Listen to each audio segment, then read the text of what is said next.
Gas পাম্পে ভয়াবহ আগুন। কক্সবাজার শহরের কলাতলিতে এন আলম নামের একটি এলপিজি গ্যাস পাম্পে বিস্ফোরণ ও ভয়াবহ অগ্নিকাণ্ড ঘটেছে। বুধবার রাত আনুমানিক 10টার দিকে এ বিস্ফোরণ ঘটে। এর আগে কয়েক ঘণ্টা ধরে পাম্পটি থেকে গ্যাস লিকেজ হয়ে আশেপাশের এলাকায় ছড়িয়ে পড়ার চরম আতঙ্ক সৃষ্টি হয়। সর্বশেষ তথ্য অনুযায়ী এ ঘটনায় অন্তত 10 জন দগ্ধ ও আহত হয়েছেন। তাদের কক্সবাজার সদর হাসপাতালে ভর্তি করা হয়েছে। আহতদের মধ্যে একজনের অবস্থা আশঙ্কাজনক বলে চিকিৎসকরা জানিয়েছেন। আহতদের মধ্যে পাম্পের কর্মচারী ও স্থানীয় বাসিন্দারা রয়েছেন বলে প্রাথমিকভাবে জানা গেছে। স্থানীয় বাসিন্দা শহীদুল ইমরান জানান, সন্ধ্যা 7টা থেকে পাম্পটি থেকে গ্যাস বের হতে শুরু করে। প্রায় 3 ঘণ্টা ধরে গ্যাস বাতাসে মিশে আশেপাশের এলাকায় ছড়িয়ে পড়ে। এতে প্রায় 1 কিলোমিটার এলাকা গ্যাসে আচ্ছন্ন হয়ে পড়ে। পরিস্থিতি ভয়াবহ আকার ধারণ করলে আতঙ্কিত লোকজন ফায়ার সার্ভিসে খবর দেন।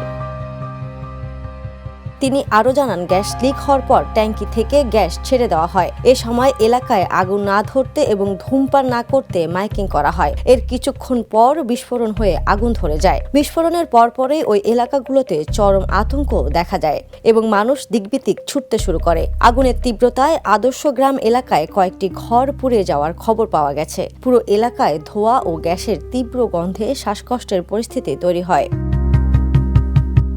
ফায়ার সার্ভিস ও সিভিল ডিফেন্স কক্সবাজার কার্যালয়ের উপসহকারী পরিচালক সৈয়দ মুহাম্মদ মোরশেদ হোসেন বলেন, ছড়িয়ে পড়া এলপি গ্যাসের কারণে বড় ধরনের বিস্ফোরণের ঝুঁকি তৈরি হয়েছিল।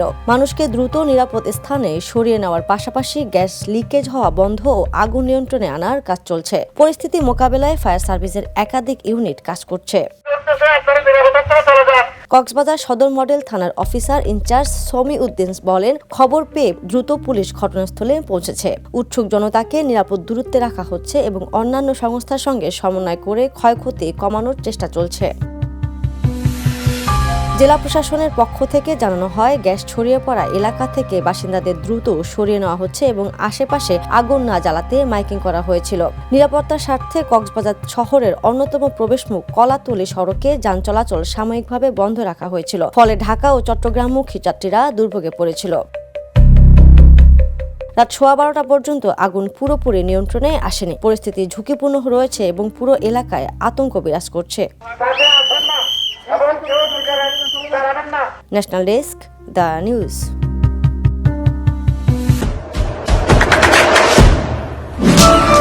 দেশে দেশে সবার সাথে দ্য নিউজ।